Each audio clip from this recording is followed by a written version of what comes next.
before I finished One Piece, but today we're taking a look at the live-action Netflix Avatar: The Last Airbender series, and it is 8 episodes, all an hour long each. And I have seen all 8 of them now, and I'm going to be honest, I was very skeptical going into this series because I didn't think it would be as good as the cartoon or if it would be as accurate as the cartoon, and then I started to think that it didn't need to be as accurate as the cartoon, because as I've said with my turtle reviews and when I talk about the turtles and when I talk about Spider-Man and their stories, I like how they're slightly different and how they're slightly turned on their head a little bit to show each director's sort of vision of the series, version of the characters, and see what direction they take them in. And sometimes it's good, sometimes it's bad, but it's just nice to see what they add to the character. So I tried to go into this with an open mind, try and forget about the cartoon and see if this is a good series on its own, and if I would have liked it if I had no idea what Avatar was in the first place. So let's see what Google has to say. And it says, a young boy known as the Avatar must master the 4 elements powers to save the world war and fight a ruthless army best on stopping him. So how this actually starts is we get to see these people in the Earth Kingdom trying to get the scroll to the Earth Kingdom away from the Fire Nation to tell them their plan.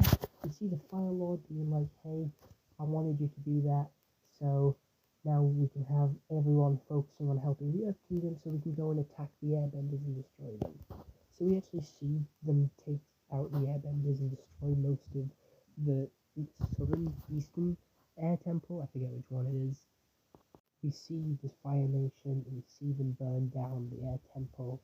We see Aang fall into the ocean and go to the Avatar state, and then it time skips, but it doesn't tell you it time skips, and you wouldn't have a single clue if it time skipped if you hadn't seen the past Avatar series.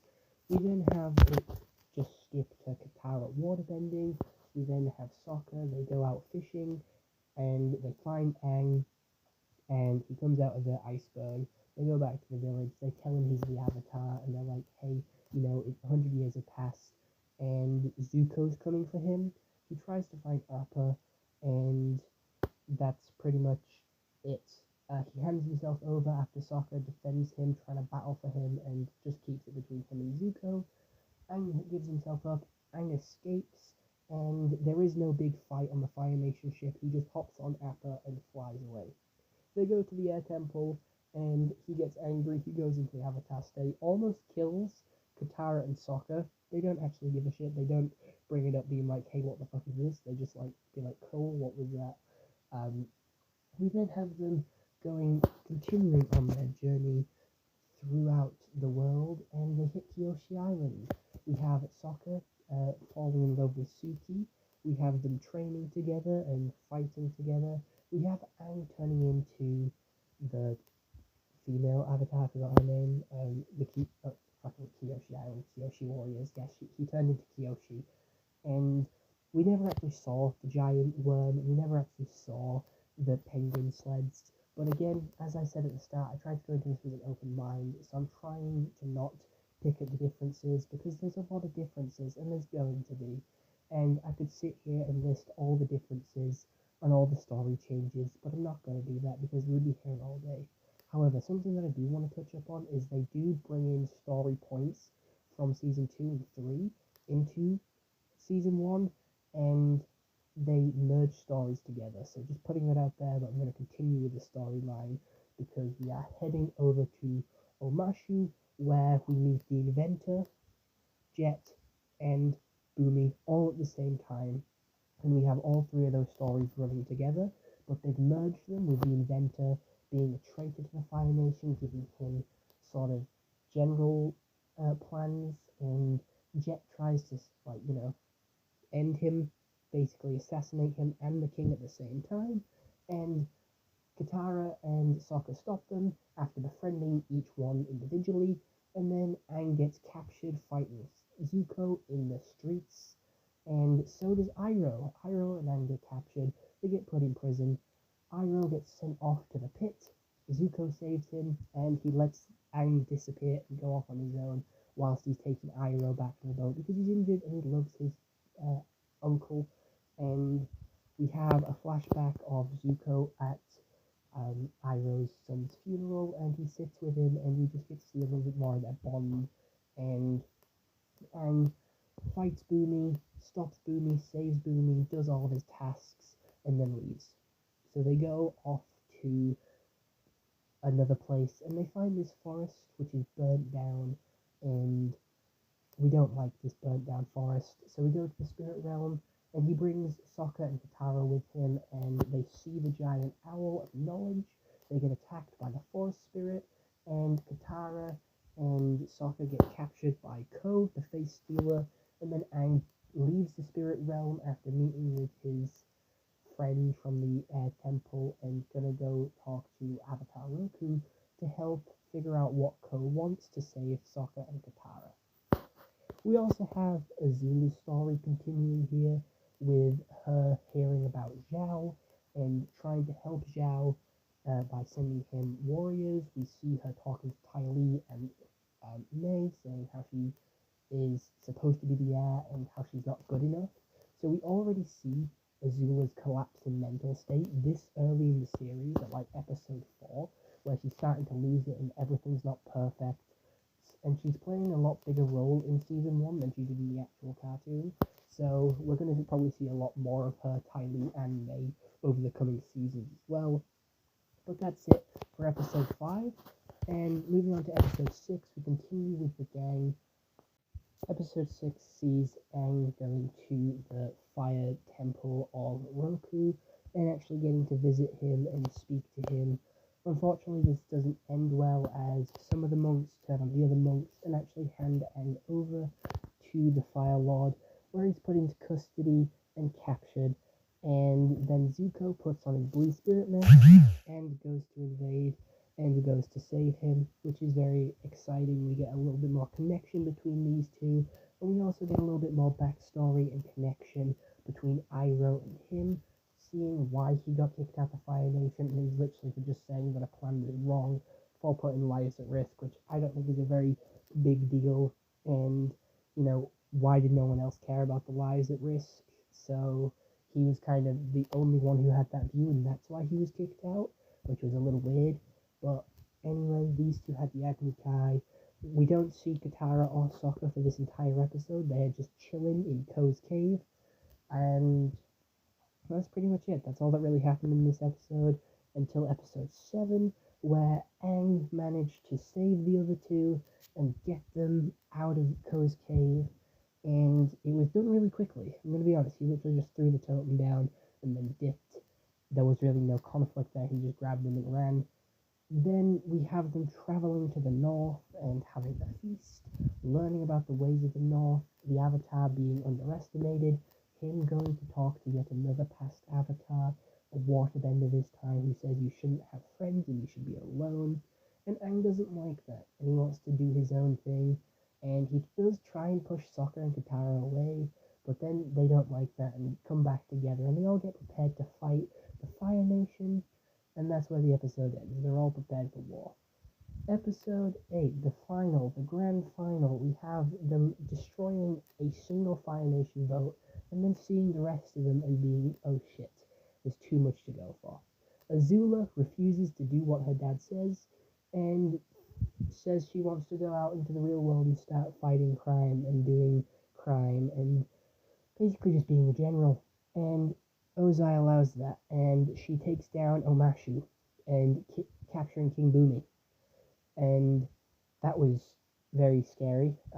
Again, I wonder why the entire army just agreed to follow a child into battle. And I wonder how the child managed to command the army and take down Omashu when no one else could. We have back to General Zhao taking down the North Water Tribe. He infiltrated with a hot air balloon, which Sokka created, and we had Momo get injured and practically almost die, and they tried to make you really care for Momo, but he hadn't really been in the series. I think he appeared 3 other times before this, so you don't really have that connection with him like you did in the cartoon to actually care or even shed a tear for his loss. And he got brought back like 5 seconds later anyway, so it didn't really matter, and it didn't give you enough time to care. We then have Zhao finding the fish, killing the fish, the moon disappearing, everyone dying in the like North Water Tribe, and then Aang turning into the moon spirit and destroying the Fire Nation, and then we had Zuko fighting Zhao in the city, and Zuko almost dying, but Iroh saved him.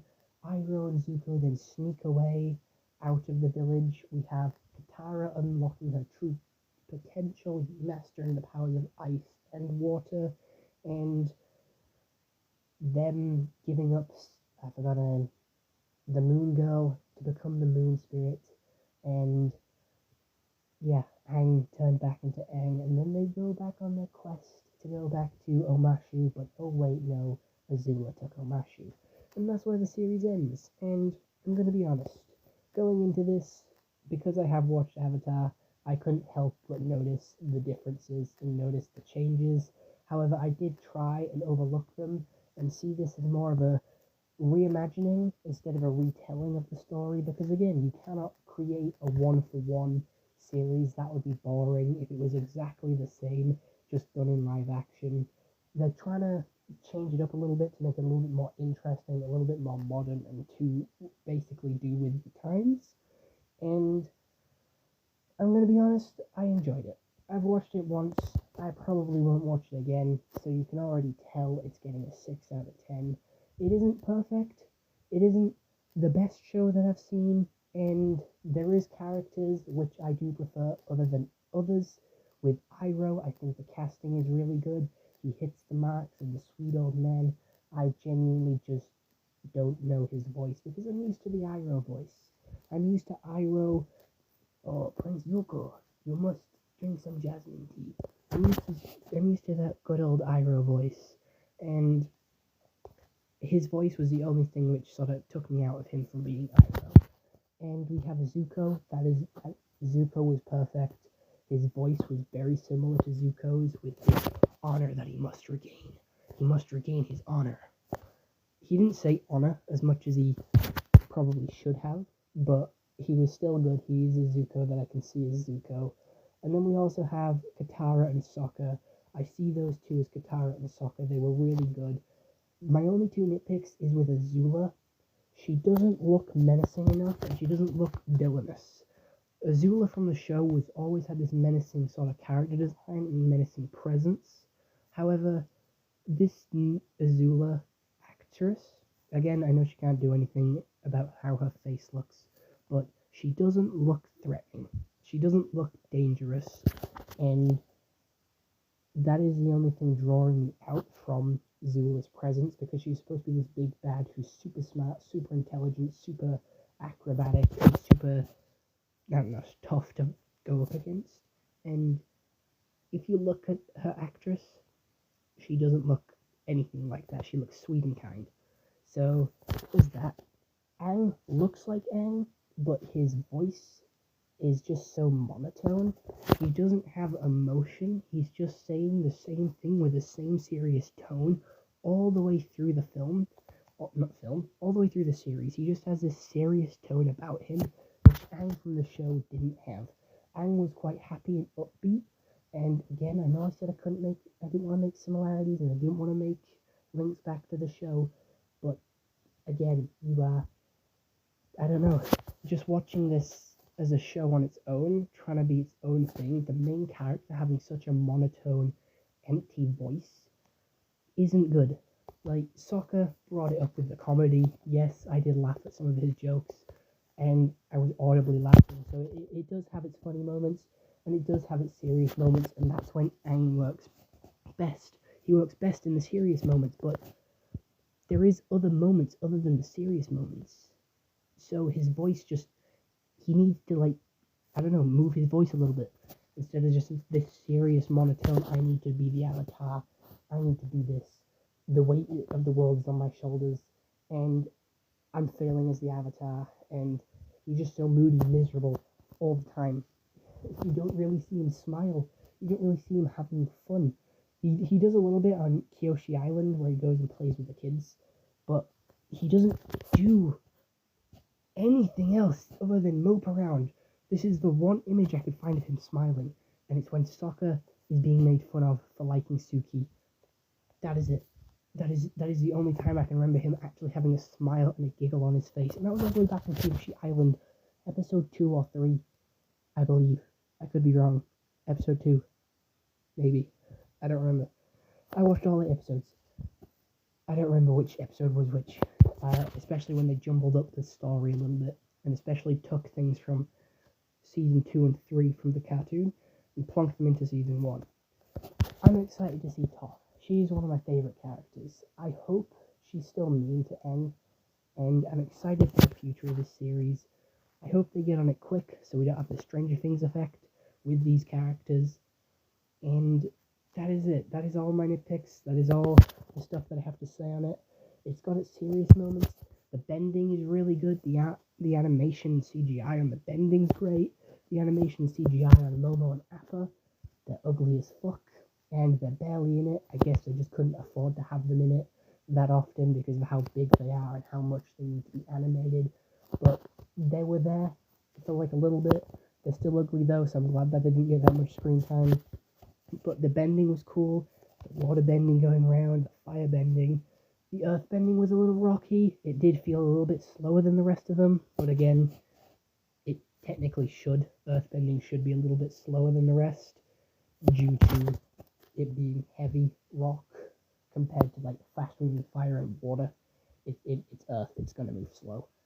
But that is it. That is my experience of the show. That is my 2 cents. That is what I think of the show. I've watched it now. You can't say I didn't watch it. You can't say I didn't give it a try. But I tried it, and I will never watch it again. Glad that I watched it. Glad that I got to experience it. Glad that I got to give it a go and see what it had to offer. And to be fair, I quite liked it. Poe wasn't as scary as I thought. He looked like a giant penis. That is it. That is my thoughts on him. He looked like a giant dick. And it was weird, especially when it kept blinking and changing face. Yeah, I'm not even going to talk about that. It was, like, just looked gross. It didn't look scary, it just looked gross. And that is it. I'm running out of things to say. I am literally scraping the bottom of the barrel to find things to say about this show. It is just a mediocre show. If I saw it before seeing the cartoon, I'm not sure if I would have loved it, but I was pretty much sat here with like a stone face on until Sokka made a joke or two, and I was smiling and laughing. The Cabbage Man only said "my cabbages" twice in episode 4, I do believe. He screamed it twice. He was in every single episode of the cartoon, and he was only in 2 of this. So I don't know what happened there, but only twice? A little bit unnecessary. However, Secret Tunnel is here. They sang Secret Tunnel, and I got giddy and excited at that part because I fucking love that song. But that was the only time I was really giddy and excited to watch it. Was when they were singing Secret Tunnel. But other than that, I hope you all enjoyed this YouTube video. I'll see you all next one. Have a nice day, and goodbye. Stay home and stay safe. If you do want me to watch anything else, anything at all, anime, movie, TV show, please do comment down below, and I'll watch it as soon as possible, and I'll get a review out for you guys. But other than that, I hope you all enjoyed, and bye-bye.